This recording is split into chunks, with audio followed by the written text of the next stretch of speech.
Hello chemistry student, this is the video lecture for 13.1. So gases are everywhere around us and also inside us, therefore understanding them really help to innovate machinery in the past like car engine, air conditioner, and heating and cooling in your homes. So start out with Bohr's law. Bohr's law states that there's a relationship between pressure and volume. Since this equation is horizontal, think of it like a teeter-totter. So whenever the pressure increases, the volume will decrease. So if I squeeze onto a tennis ball by increasing the pressure, the volume will get smaller. So let's look at some calculation. In this case, I'm going to change the pressure to something else by changing the volume from 500 to 400 milliliter.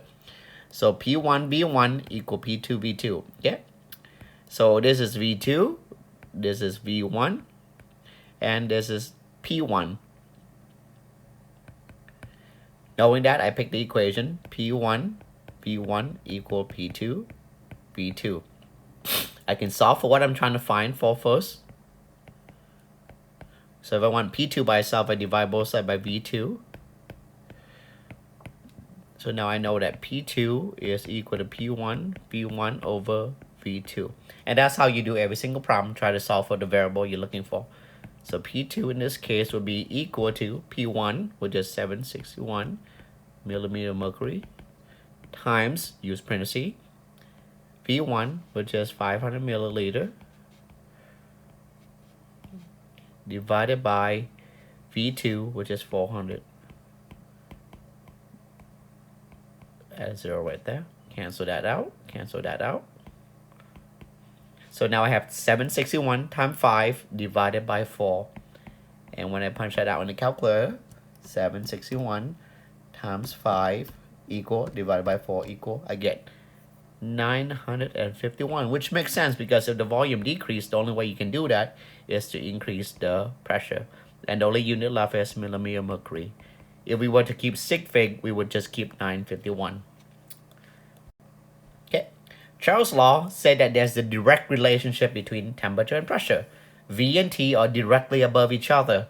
So when one go up, another one go up. Think about elevator. If the cable goes up, the elevator box goes up. If the cable goes down, the elevator box go down. But anything that has temperature in this chapter, it has to be converted to Kelvin from Celsius or from Fahrenheit. So if I have 100 degrees Celsius, it'll be 373 degree Kelvin because I have to add 273. Okay.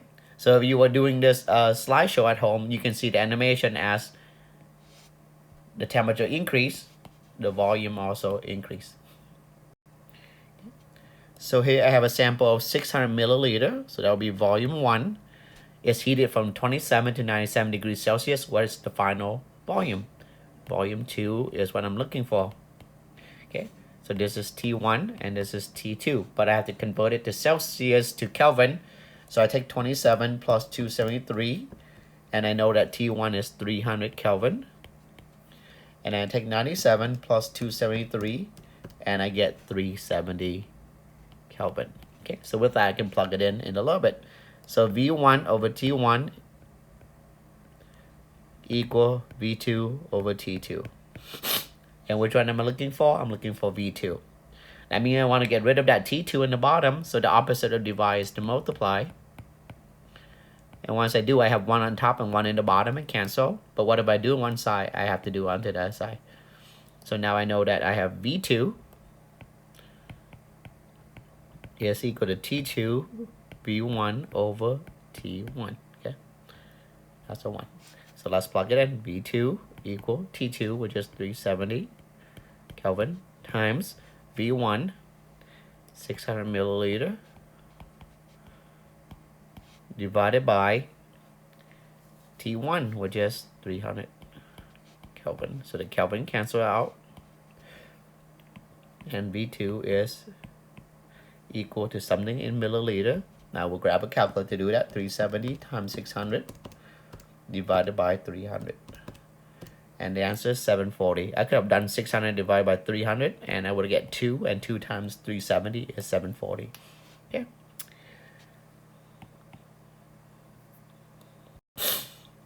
Gay-Lussac is the same as Charles. the letter are directly above each other because it's technically P1 over T1 if you were to write it out like that. So it's direct relationship. As the piston go up, the pressure inside the piston will also go up. So here's a can of pressurized air. When I push the control, the air will go from high pressure to low pressure, and you will notice the air that spray out of any pressurized can will drop in temperature because you're going from higher pressure to lower pressure. The temperature will also go from high to low. Even the air in your mouth, if you compress it and you blow it out really fast, it drops in pressure. The air that comes out usually are cooler than the air inside your mouth. And we use that to invent things like compressor or heat pumps to make air conditioner as well as refrigerator. This is what happens when you use the dust off too fast. It drops the temperature too quick. So here, once again, we have Gay-Lussac. You can put P1 over T1 or T1 over P1 and you will still get the same thing.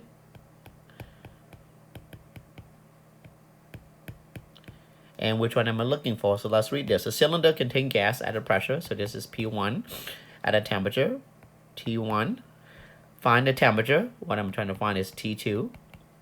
And this is P2. Okay, so I'm trying to find T2. So how do I get T2 by itself? Now I can easily cross multiply, and that would lead it to P2 T1 is equal to P1 T2. And now if I want to get T2, all I have to do is divide both sides by P1. So now I have T2 equal P2 times T1 over P1. Plug it in. P2 is 100 kilopascal times T1, which is 200 degree Kelvin. It is already in Kelvin, so I don't need to do any conversion. Divided by P1, which is 145 kPa. So cancel out the kPa. Makes sense if I'm looking for temperature. I have Kelvin. Don't need to be a robot to be able to notice that. And robot would not be able to sense that because not all robots have visual sensor. Most just stand in place and work. So as human, we are much more capable because we have 6 senses that is able to adapt. So here I end up with 137.9 degree Kelvin. Let's see if that makes sense.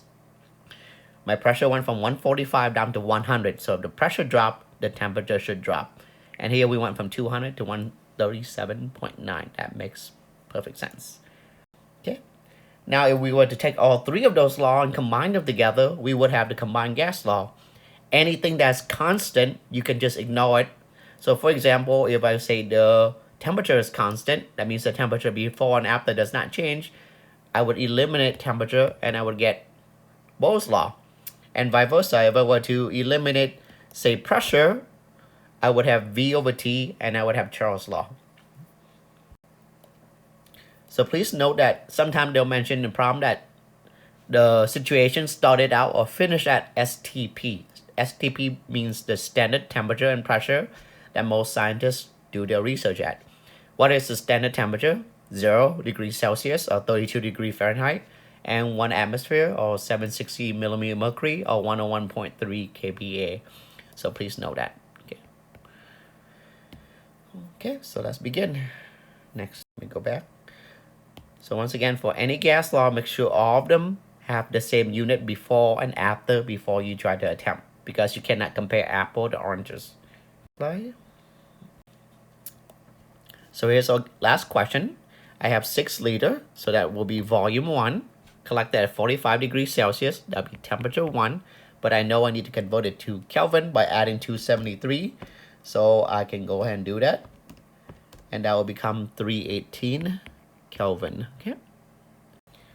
So here we have P1. And now what is the volume afterwards? So V2 is what we're looking for. And we know that afterward it is at STP, which means that the temperature is 0 degrees Celsius or 273 Kelvin. And the pressure is at 1 atmosphere. Now why do I choose 1 atmosphere here instead of 760 millimeter mercury? It has to match the initial situation. Okay, so that's P2. Sorry for that. Okay, so now we have P1 V1 over T1 equal P2 V2 over T2. And what am I trying to find? I'm trying to find this wonderful thing right here called V2, okay? So I have to get rid of everything next to it.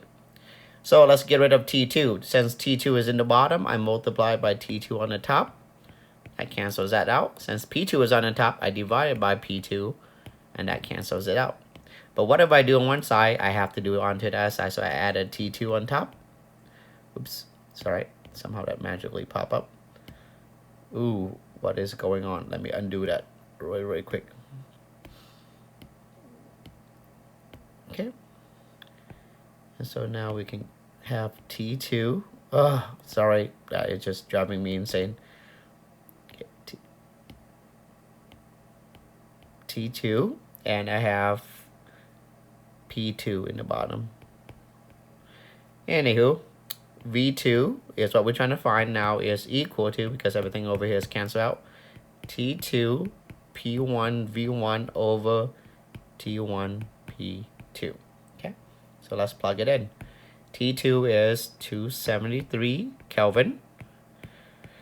Pressure initially is 8.15 atm. And the initial volume was 6.00 liter. Divided by temperature 1, which is 318 Kelvin. And the pressure afterward is 1 atm. So I cancel out atm. I cancel out Kelvin. Makes sense if I'm looking for volume. The only unit left is liter, and I punch it out. 273 times 8.15 equal times 6 equal divided by 318 equal, and be careful right here, divided by 1, but no one cares about 1. If that was a different number, you still divide it by 1. Remember, everything in the bottom has to be divided by. And I end up with a volume of roughly 41.98. I would have rounded to 42.0, okay, liter. And that seems to make sense, okay? So why did that make sense? The temperature afterward dropped, so it should shrink a little bit, but the pressure also dropped a lot. It went from 8 to 1, so 8 folds. So when you lower the pressure, things are going to expand. So it went from 6 liter to 41.98 or 42 liter roughly. That makes sense. So for the homework today, there's 3 of them. Please read them carefully and do them. Have a good day.